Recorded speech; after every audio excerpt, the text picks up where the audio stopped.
យីអស់កាលល្មមកន្លែងនេះ1លីត្រ2000ចូលចាក់50លីត្រសិនបងចាក់យ៉ាមួយ ស្វាគមន៍មកកន្លែងមកចូលគៀចាក់ប្រព័ន្ធលីទេបងចាក់50លីត្រណាបងព្រោះនៅសល់លុយ100000ល្មមដំបូងចាក់50លីត្រគាត់បង100000គិតទៅ20000ទៀតណាអញ្ចឹងសរុបមកគឺពី100000ទេបងចាក់50លីត្រមិនបានទៅជាពី100000កែង1លីត្រ2000នេះ50លីត្រគេ100000នេះអូ100000របស់នេះបង100000ខាតទៅហើយផាសអែបងឯងមិនទិញពីទីក្រាស់បញ្ចូលហ្គាសយើងក៏ទិញពីទីដែរហើយទីទិញតាមពីរុស្ស៊ីដឹកពីអ៊ុយក្រែនហើយបន្តមកកូរ៉េជប៉ុនថៃឡាវវៀតណាមបងដល់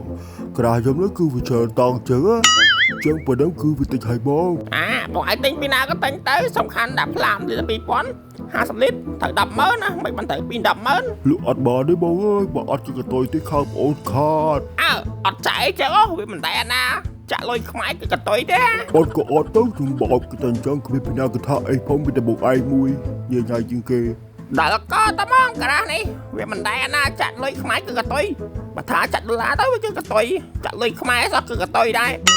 បាយ